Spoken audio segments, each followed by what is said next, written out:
Lesson 8.6.1 Rational Functions.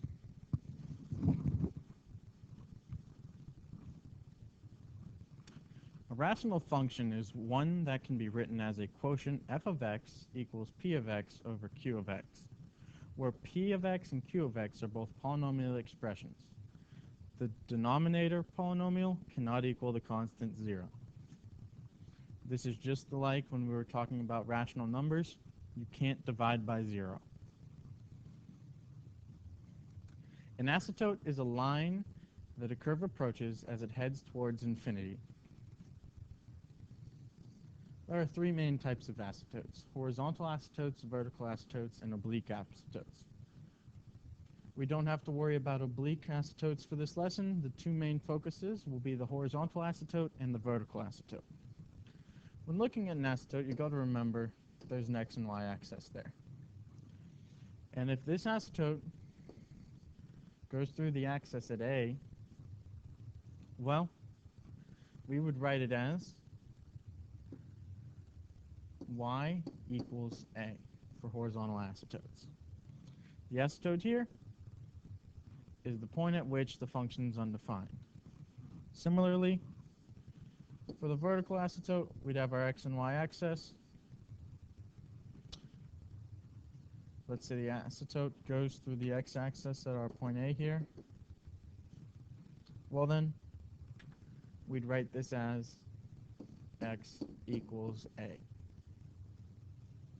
So horizontal asymptotes can be written as y equals A, and vertical asymptotes can be written as x equals A.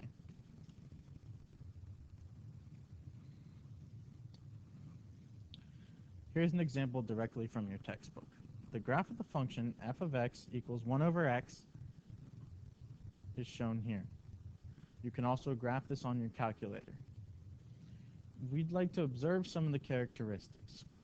We know that there's no value for this function at x equals 0, and in fact, if we tried to evaluate it, it would be undefined. So we know we have a vertical asymptote at x equals 0. Similarly, we have a horizontal asymptote at y equals 0. These asymptotes are where this function is undefined. Today we will be looking at this function 1 over x, and we'll call that the parent function.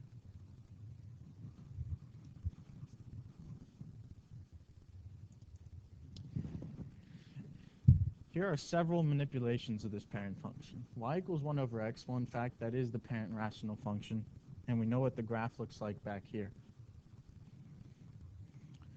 Now, using the link above, there is a generator that shows us all of these transformations.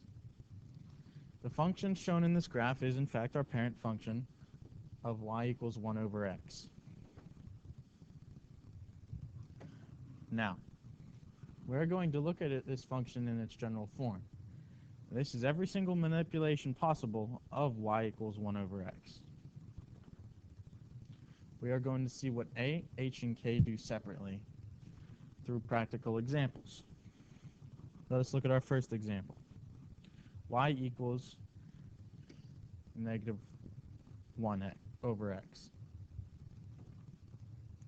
So y equals negative 1 over x. This is the same as putting a negative sign out in front of the equation. So let us take a look at the graph.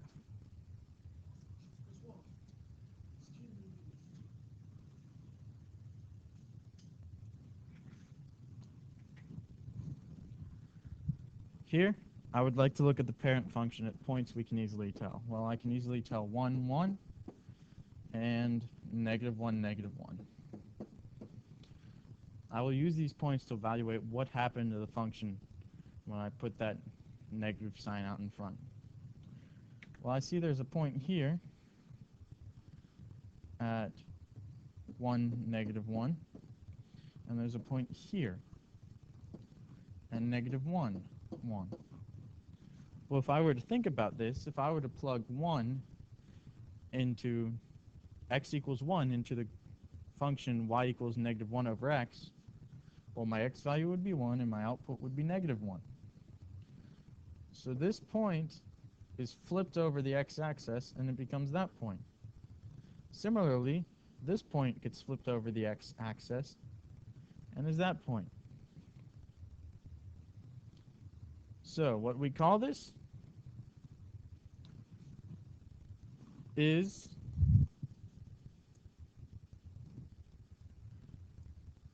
a vertical reflection. Looking back at the graph, we can see that reflection occurs very nicely over the x-axis.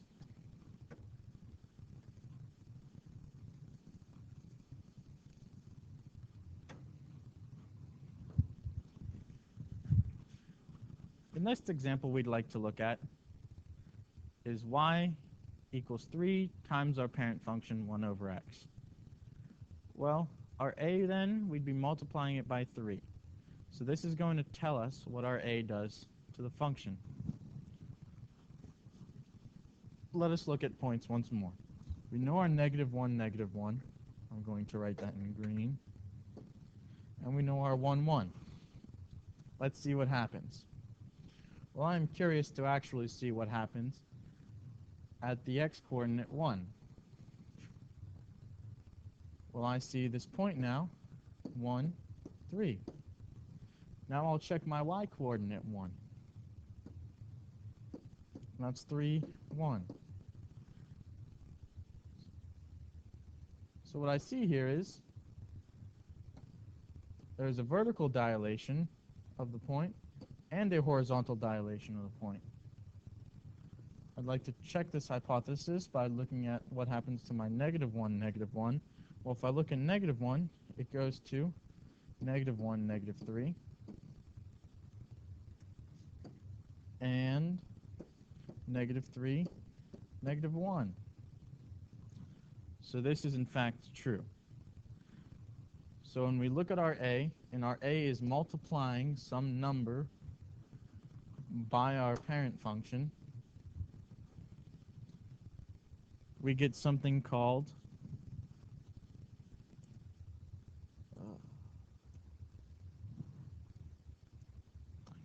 a vertical and horizontal dilation.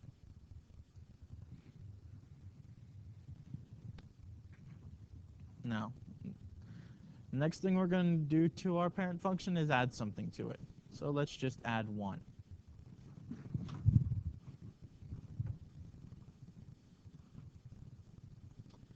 I still know my point at 1, 1 and my point at negative 1, negative 1. So let us on this manipulator have no change in a, and we will simply add 1. So let's see what happens here. If I look at my point 1, 1, I notice my point at 1 becomes 1, 2. Similarly, my point at negative 1, negative 1, will become negative 1, 0. So everything here is shifted up 1. Well, now let's go talk about those asymptotes we started talking about today. For my parent function, I know my asymptotes are at x equals 0 and y equals 0. Well, here, I shifted everything up 1, so my vertical asymptote at x equals 0 remains the same, because I did not shift left or right. But this point here now exists, so the asymptote cannot possibly go through the line y equals 0 any longer. And we know we've shifted our entire graph up 1. Therefore, we know the new asymptote is right here at the line y is equal to 1.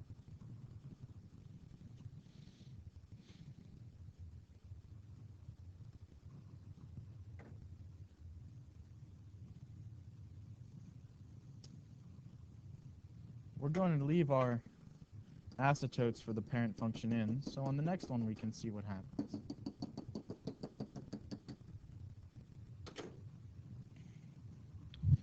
First of all, the main thing we noticed in this example is that when k gets raised to 1, everything shifts up 1, and our name for such is a vertical translation. Now, the last manipulation today we're going to look at on our parent function is subtracting the denominator of it by a number. So in this case, we're going to let our h equal 2.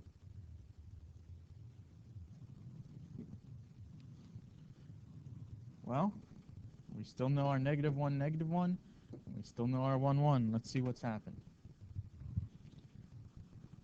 So this point has shifted over to 3, 1. And similarly, this point shifted over to 1, -1.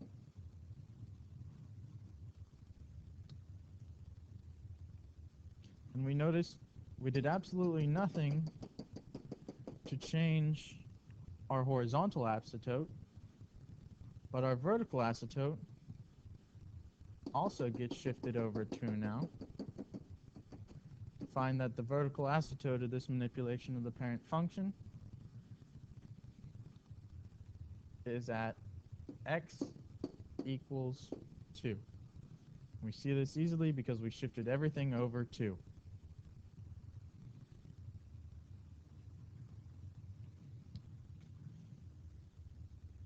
So we now know h is going to be our horizontal shifts. To recap, we have our a,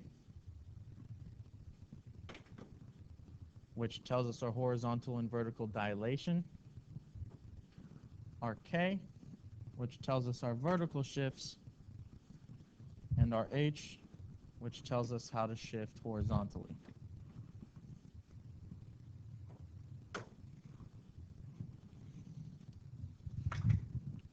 If you wish to see these examples more, you may use the link that is shown in the window.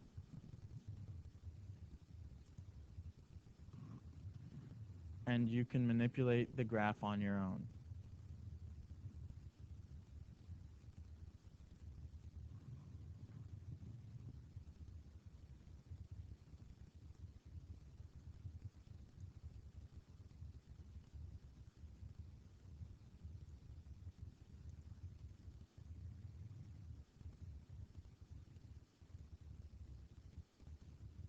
And what this manipulation demonstrated to us, like I said, horizontal translation.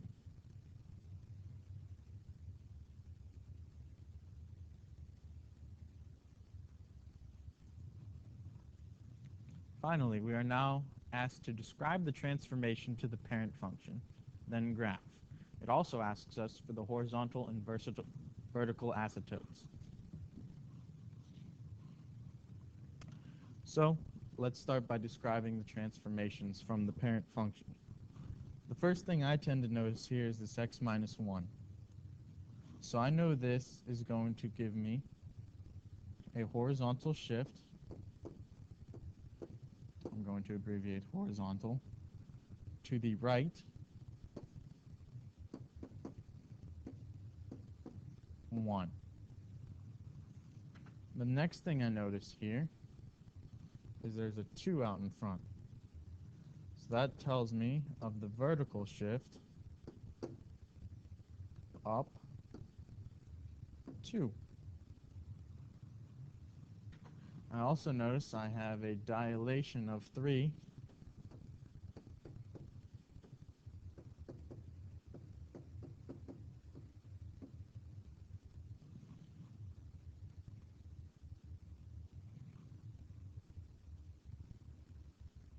I may have spelled that wrong.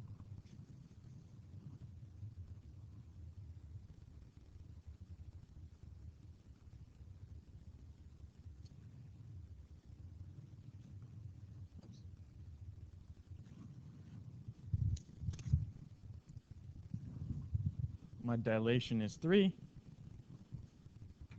And finally, I notice I have a minus sign in front, so there's a vertical reflection.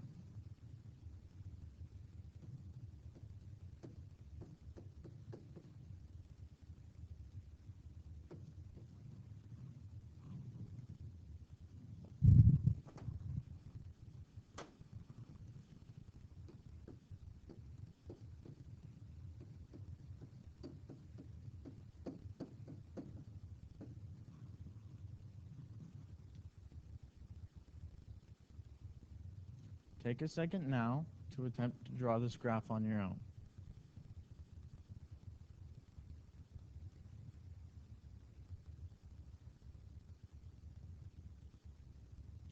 Let's review the graph you've drawn. This graph clearly has a horizontal reflection, a vertical reflection, a dilation, and translations. Or sorry, it doesn't have the horizontal reflection, it has the horizontal translations. Just says it has the vertical translation. You could have done this multiple ways, but the way we did in class, and perhaps the most simple way, is to move the asymptotes first. So I know initially I have the asymptotes at x is equal to 0 and y is equal to 0. But that's going to change.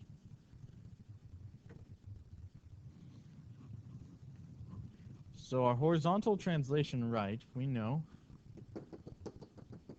moves our asymptote 1 to the right, therefore making it x equals 1. Our translation vertically up 2 also moves the horizontal asymptote up 2, such that y equals 2. And if we look now, what are the horizontal and vertical asymptotes? Well, we just answered that question. The horizontal asymptote is y equals 2, and the vertical asymptote is x equals 1. Now, the next thing I would like to do is I would like to ignore the vertical reflection and just draw the graph with its current dilation. So dilation is 3. Well, I know the dilation of 3. We just did an example. That puts one of our points at 1, 3, and the other at 3, 1 if we're looking at the origin. Well, we're going to use our asymptotes like the new origin. So I'm going to go up 3 over 1, then over 3 up 1. I have my 2 new points. Same, I have to do it with my new, what would be dilation of the point -1, -1. It's over 1 down 3, over 3 down 1. And now what I would do is I would draw this curve so it gets really close to that asymptote, curves nicely through there, and then gets really close to the asymptote. And it's the same for the bottom. But if I remember, I have a vertical reflection. So this is not my answer. In fact, I have to flip everything over the x-axis for my answer. So let's translate this over that x-axis. So my point at 1, 3 would still stay at 1, but it would be at -3 then. My point at 3, 1 would be 3, -1. And then I would draw my line. And then if I so choose, I could erase this part.